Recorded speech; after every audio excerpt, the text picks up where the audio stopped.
So welcome to Achieve with Carolina Live. I am your child and family sleep specialist, and I help parents to get a good night's sleep and to understand their children's sleep needs better. So tonight, it's been snowing in New York. It's really crappy weather here. So I decided to get a little summery dressed up. Hi, Angelica. Thanks for joining. And I got this lovely little flower going on here. So I wanted to kind of bring the spring out because I can't wait already. This snowy weather, this cold is just way too much. I can't deal with it anymore. So I decided, okay, let's spruce this up. Hey, Jane. Hi. So I wanted to kind of dress in color today. Plus, we're almost in February. Can you believe that today is the last day of January? The new year just started. It's insane how fast time is flying by already. And sooner or later, it's going to be springtime. So, I can't wait for that. For the sun, for, going on the beach with the family, having nice warm days. I'm just so excited for that. So today's topic, what we're going to be chatting about is how have you started sleep training and then all of a sudden your little one gets sick? So we've all experienced something along those lines. If, for an example, your little one just started going to daycare and then they got sick, and then when they get healthy, they go back and then they get sick again. Maybe you went on vacation, they got sick, because sometimes children are very sensitive. Like my older son, when we went from winter here to a warm climate, he got sick there within the first day. So Jane says, oh God, yes, this has been for me. Yeah, so there are a lot of people right now that are getting sick and they want to start sleep training, or they have started and then they don't know what to do. So they don't know if they should stop dead in their tracks, if they should continue on with the process, kind of where to go from there. So I wanted to talk about that today in the video on what to do when your little one gets sick, and let's say you have started the process on sleep training, or you're thinking about starting it and you don't know where to go from it. So let's begin. There's 3 tips that I wanted to give to you guys tonight. So are you, I know that one of them that I mentioned, I kind of used to talk about it like a couple of times already. It's the first tip is essential oils. So knowing your essential oils, knowing that the company that you're receiving them from, making sure that they don't have any synthetic ingredients in them. They boost up your immunity. They have different types of essential oils. Some of them you can actually digest, and they boost your immunity that way. Some you can just put it as a topical format on your body, like on the edge of the back, or maybe on the feet, and sometimes on the hands. So there's different ways that you can go about using the essential oils, but I would want to have that as your top pointer on how to help your little one if they're sick, on how to get them healthy again. So that's one of the key points. The other key point that you would want to use is usually, like right now it's winter, so we have this steam coming from the radiators. And if you live in a home, you might also have dry heat. So what you want to do is make sure that your little one has a humidifier in their room. Don't put essential oils in the humidifier. Don't put anything actually in the humidifier except for water, because if you do that, you're going to destroy the humidifier. They have, I think Vicks, some companies, they have these extra add-ons that you can put inside. That's fine if it's made for the machine, but don't add essential oils or scents or anything like that to your humidifier. I did that, I didn't know, and I screwed up our humidifier. So that was like $50 down the drain. Womp womp. So I learned my lesson the hard way. What you would want to do, hi Alyssa, thanks for joining. So what you would want to do is use, what are they called? Diffuser. an essential oil diffuser. That's what it's called. So they all look different. The one that I have looks like a little teardrop, and you put water in it, and then you put your essential oils in it, and that helps to have the essential oils just spread out in the room, and you can have your humidifier on at the same time. Sometimes parents just use the diffuser instead of the humidifier because they both have water vapor that comes out from the container. So essential oils, humidifier are two main keys in that. The other factor is, let's say you started sleep training, right? So let's say you're already in the process of it, you have your plan, you know what you're doing, and your little one just gets sick.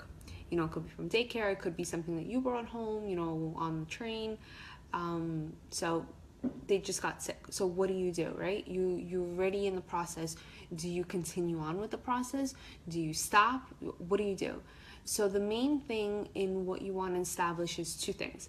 One is you want to see where you currently are in your sleep training process. Are you towards the end already and you see the light at the end of the tunnel? That you already know, okay, so we've went through all of our keep factors, and we went through all of the associations that you might have had, and then what you have accomplished all that. So then the last piece is that you just might need to kind of tweak the schedule or something along those lines. Then it's fine, you can continue on with the sleep training if you're already halfway done and you've gotten through the most crucial factor, which is that takes the longest, are the associations, to eliminate those. Now, what I mean by associations is, for an example, it could be rocking. It could be the fact that your little one needs the bottle or the boob in order to fall asleep. It might be the factor that they need you to sit by their bed, by their crib, by their toddler bed, wherever that is. Hi, Larissa. Thanks for joining. In order for them to fall asleep. So everyone that's signing on right now, what we're talking about is if you have started sleep training or you're already in the process of it and you're halfway done and your little one gets sick, what do? So two tips that I gave right now is, one is essential oils, and making sure that if you're going to use them as like in the air for the scent, you want to make sure that you're using a diffuser and not a humidifier. So don't put essential oils in a humidifier. You're going to mess up your humidifier.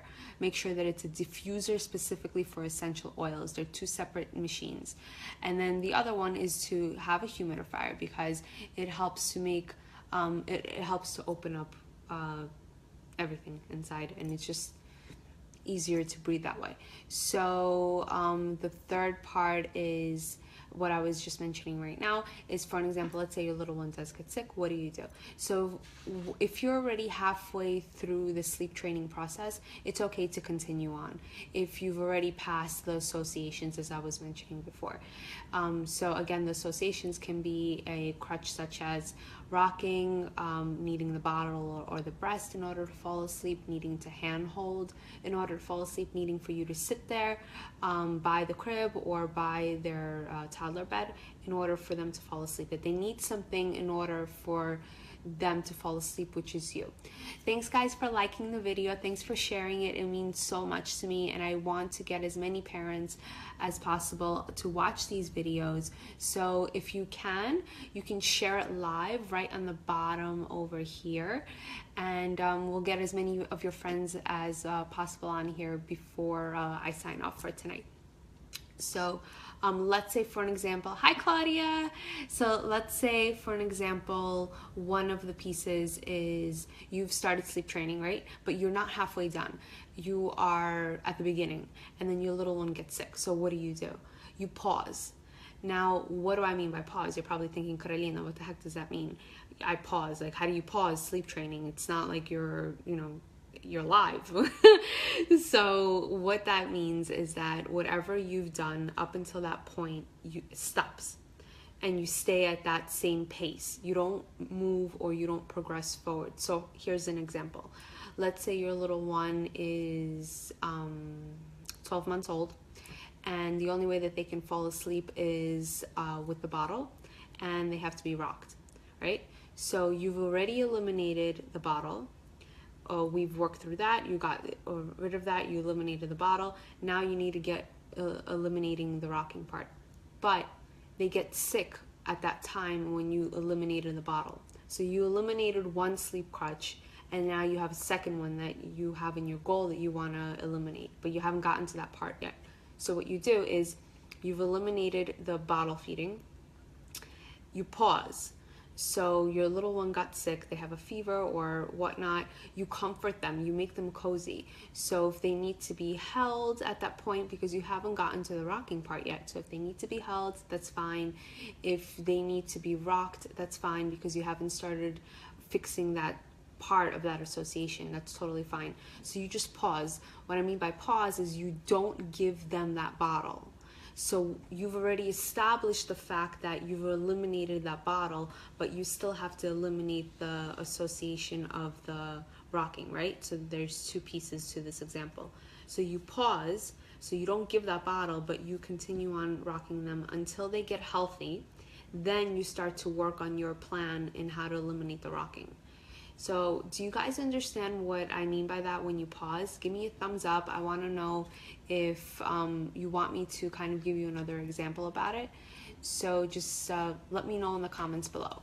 For now, what I'm going to do, those were my 3 tips on that part. So the first part is the essential oils, the second one is the humidifier, and the third is pausing if your little one is sick, and then continuing again when they get healthy.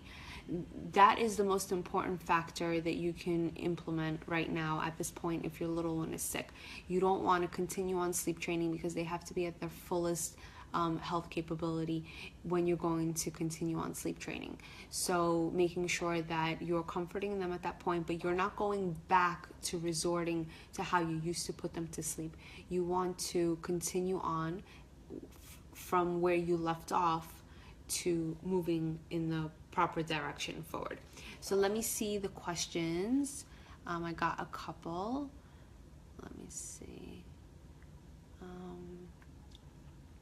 Jane says, we retrain every time she gets sick because it's not manageable when she is sick. She needs extra comfort.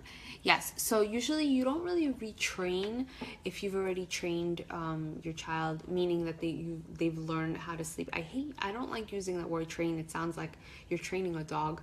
But so why don't we use the word learn? So when your little one learns how to sleep independently and then she gets sick, yes, you need to give her comfort, but you don't go back to how things were initially. It's much better when you have to reinstill the same properties of the sleep learning that you've already instilled in for her. So you're just kind of continuing on with the process. You're not really starting from scratch. So that's one thing that I want to kind of let people know is I don't want you to get nervous or scared that if your little one gets sick that you have to, oh my gosh, you got to start all over again from the beginning. It doesn't work that way. It's you pause where you are and then you continue on after that. So let's see what other ones. Yeah, Vicks plugin works well. I kind of like that. There's other humidifiers. The only thing that I haven't found really good yet is one that's really easy to clean, because they're so annoying to clean. You have like all these compartments in them, and then you have to clean them with vinegar and water, and then you gotta shake it until it gets clean and then air it out. So it's annoying.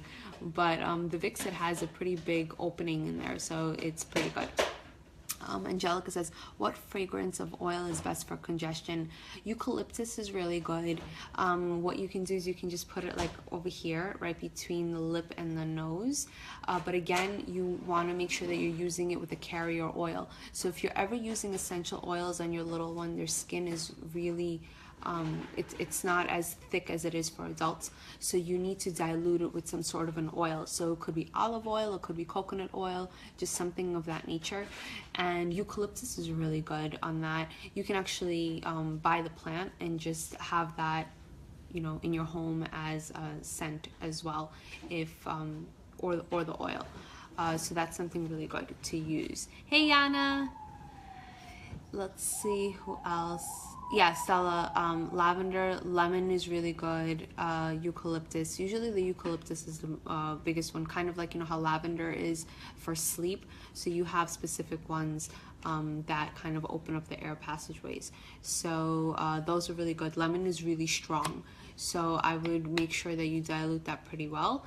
But lemon, you can use that for anything. You can use that for, if you buy the lemon essential oil, you can use that for everything.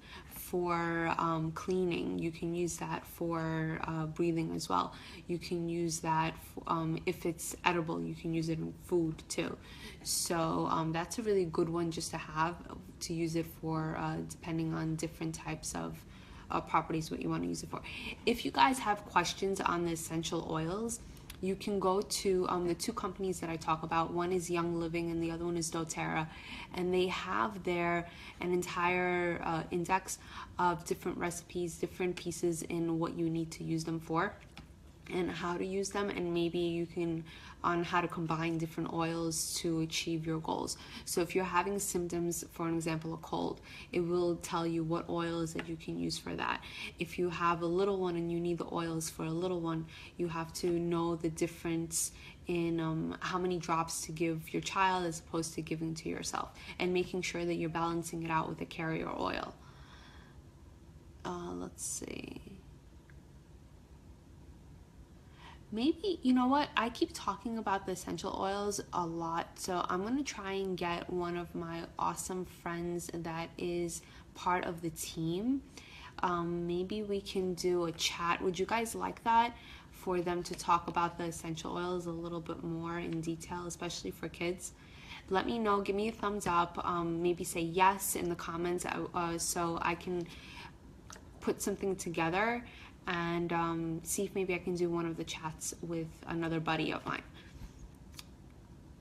Okay, so I'm getting likes, so I guess you guys want some. Okay, so I will ask them to see when they have their availability that we can schedule something. Larissa says, what about teething or if the baby pooped at night and I didn't come to her? This week I'm eliminating night feeds and, hold on, let me see what else. And the second night she pooped in her sleep and I didn't come to her and I feel bad because she needed me. So when it comes to a poopy diaper, there are different ways that you can go about it. I personally wouldn't like to be in a poopy diaper. That's just me. So if your little one, once you clean them and you change their poopy diaper and they go back to bed, that's good. I don't know who would like to be sleeping in a poopy diaper. So when my kids were little, I just changed them and then they went back straight to bed. So if it doesn't cause any type of awakeness or alertness for your little one, then that's fine. When you're changing the diaper, I would recommend for it to be, you know, dim light. You don't want to start beaming light so then they fully wake up, but you need to have some sort of light so you could see what you're wiping so you don't have the poopy diaper going all over the place.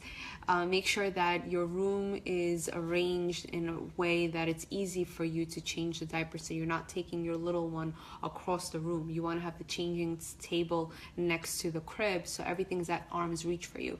Prep for the night also when you're putting them to bed. Make sure that you have your wipes, that you have the extra diapers, extra clothes, everything at arm's reach so you don't have to start rummaging through the closet if they have a poopy diaper in the middle of the night. With teething, having extra poopy diapers, drooling, diarrhea, that's normal. Of course, if there's excess, then you would want to talk to your pediatrician about that. But all in all, if your little one has a poopy diaper, don't you love the topics that you start talking about when you become a parent? Poopy diapers. So just, it's totally fine if you change her and then she goes back to bed. Jane. Okay, so Jane has a question. So when we've tried sleep training, cry it out, she gets the hang of it and then it works until she gets sick. So then we pause and it doesn't work for her regardless of how far we've gotten. She needs the extra comfort. So why is it so much harder to reintroduce the cry it out method every time there is a break at almost 19 months? Okay, so the cry it out approach, it's a one-time, it's not really a one-time, it's kind of, it's tricky. that method is kind of tricky, but you have to also look into the schedule. So when a child is sick, they usually get more sleep. How is she sleeping when she is not sick? Is she getting the proper amount of sleep during the day as naps? Is she getting the proper amount of sleep at night according to her age? So that also goes into effect as well. And if a habit forms usually after 5 days for kids, that it starts to form. And if she is sick for that amount of period, and usually kids, when they catch colds or if they get sick, it's usually like a week to 2 weeks, so they've already kind of formed some sort of a habit. So instead of holding her and rocking her, you can kind of do it halfway. So what I mean by that is, if she's in the crib, you can maybe sit by the crib, put your hand inside through the crib and hold her hand, or you can pat her back instead of holding her. So you can kind of use that, so then when she is healthy again and you don't have to start from scratch. Does that make sense, Jane? Let me know. If it doesn't, then I will try and figure out how else I can kind of explain it. So let's see. Hi, Ina. Thanks for joining, Ina. Let's see what Jane says. Yes, and when she does cry it out, she sleeps great until I can tell she needs to be changed in the middle of the night. She doesn't cry, but I don't want her to have a different. Yeah, so cool. So we know that we are going to change our little ones' poopy diapers. Cool. Okay. Okay, so I guess you guys are talking to each other and you're answering each other's questions, and that's great. Phil says hi. Cool. Yeah, Young Living is awesome. Okay, let's see. She never poops at night, so I had no idea. I just didn't come to her. That's totally fine. Some kids, they can sleep through the poopy diapers. So if you notice, if your child doesn't really cry at night and you notice, okay, something's up, just go in. It doesn't hurt. It's not going to create an association. It's not going to create anything. It's your baby. So it doesn't hurt for you to go in and just to do a little checkup on them. So if you do feel that they have a poopy diaper, just go in, change it. You don't need to create a circus act around it. Just go in, change quickly, and then leave. That's it. If they start to wake up, then what I would do is I would just put my hand on their belly, because they're going to be sleeping on their back. Just go shh, just to calm them back down, and then you should be pretty good to go on that part. Let's see. Hi, Erica. Thanks for joining. Wow, we're getting so many cool people on here. Natalie, Leo, Patricia, Anna. Hey, guys and ladies. Thanks for joining. So we are chatting today about sleep training and what to do if your little one gets sick. So my little fanciness outfit today is only because I'm so tired of this winter already. And I don't even think we hit winter yet, but it's snowing today, so I just couldn't deal with the sweaters anymore. And I saw my hot pink shirt in the closet and I'm like, I gotta wear this. So I want to make you guys smile as well. So let's see what other awesome questions we have. Jane says sleepless during the day when sick and same hours at night. Yeah, so if she's tired, if she's sleepless during the day, it depends. You know, if she has a fever, colds, when you can't breathe, it's very difficult to sleep. So yeah, cuddling, that does help, but you know, you can try it other ways. You're not always going to start exactly from scratch, but you might notice that if you do the cry it out approach, Jane, that it might be at less intervals and it's not as intense as it was when you first started. Zainab, I hope I'm saying that correctly. You have a 6-month-old, just got his 6-month shot today. Is it not the best day to start sleep training? No. So usually I would recommend to wait at least a week because all different shots, they react differently per child. So like my son, when depending on the shot, some of the shots he didn't have any reaction to it. Some of the shots he had a reaction after a couple of days. One of the shots he had a reaction after a week. So sleep is completely, you know, it's like haywire. It's like that when they have shots. So I would wait at least a week, and then I would begin on that part. But when you start to sleep train, that doesn't mean using a method alone. That means that you want to create a schedule for them first, and make sure that schedule is balanced and it's according to their age. And then you would want to utilize a method that helps with complementing their behavior and your parental philosophy. Also, the environment is a very, very important factor. So make sure that you have those 3 pieces, Zainab, before you start sleep training, okay? And awesome job on the shots. I hope that your little one wasn't crying too much when they got them. I hate it when they do that. Okay, Jane says, we don't rock, but she's hysterical when I leave her sight at night. So just be with her. Be with her by that time. You don't have to have her cry it out if she's beyond hysterical at that point. You can just be by her at the crib and comfort her that way. So if you are hitting a point that you feel, okay, I literally have to start from scratch all over again, then there's something that I would want to look into in why you need to start from scratch every single time that she gets sick. There should be something that isn't clicking, and I would want to go dig a little deeper into that. So let me know if you want to take this conversation, Jane, offline, and we can do that. Hey Kate, thanks for joining. So we had a huge turnout tonight. Let's see what time it is. Okay, so we're doing pretty good. Do you guys have any more questions? Let me know in the comments below. Like my little flower? They have all these cool things. Okay, cool, Jane. So I'll wait for your message. They have all these cool things on live videos. Me and my son, we were playing yesterday, and they had like my whole face can look like a panda bear. Then they have one of a tiger. Oh, it's really cool. Then they have like an astronaut mask. Maybe I'll do one of those fun ones later on. Maybe tomorrow. Okay, so if there are no more questions, I will see you tomorrow. Tomorrow is February 1st. So maybe I'll wear red. You know, it's the month of love. So we're going to be talking about a bunch of cool things. I have 2 events coming up in February, so keep an ear out for those. Make sure that you subscribe to the channel. So because that is where I give my viewers, first timers, on tickets, on early bird specials, anything that I am doing new.